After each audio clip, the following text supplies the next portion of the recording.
Jam 3 pagi, gadis kecil itu bersembunyi di bawah selimutnya, membaca buku. Tiba-tiba ia mendengar suara aneh di luar jendelanya. Ia berani pergi ke balkon. Sepasang mata muncul di jalan dan bertemu dengan matanya. Kemudian sesosok gelap berdiri. Tubuhnya pasti setinggi bangunan 2 lantai. Ia menyadari bahwa ia telah ditemukan. Jadi ia berjalan lurus ke arah gadis itu. Gadis itu panik dan berlari kembali ke tempat tidur. Tetapi tangan besar itu datang tepat melalui jendela dan meraihnya. Dia meraih gadis itu dan lari dengan gadis itu dalam pelukannya. Dia sangat cepat dan penyamaran yang cukup bagus. Seorang pejalan kaki melintas. Dia memblokir lampu jalan tepat pada waktunya. Bersembunyi dalam kegelapan. Sebuah mobil lewat. Dia dengan cepat berlutut di belakang truk dan berpura-pura menjadi tumpukan barang.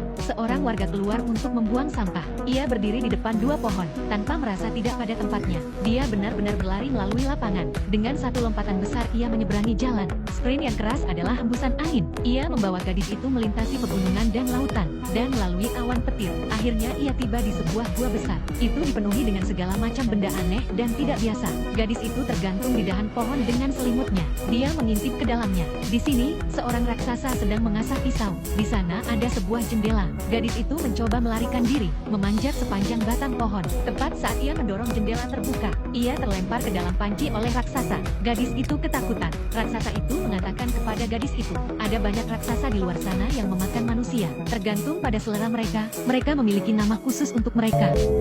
Me?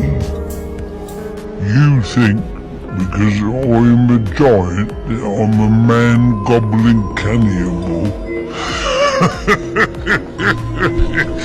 Gadis itu bahkan lebih ketakutan. Pria raksasa tua itu menghampirinya dengan wajahnya. Anda berpikir karena saya seorang raksasa.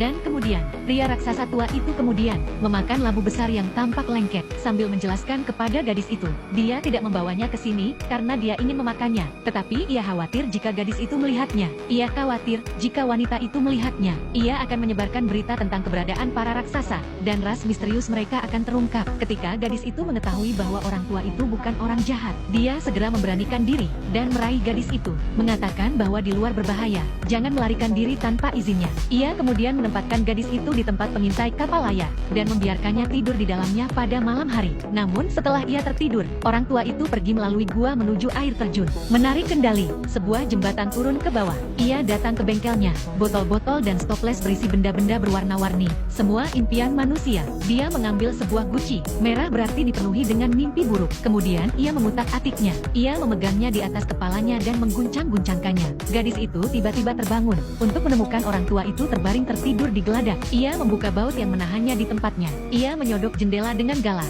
Gadis itu berhasil melarikan diri, berlari melewati rerumputan yang lebih tinggi dari dirinya. Tiba-tiba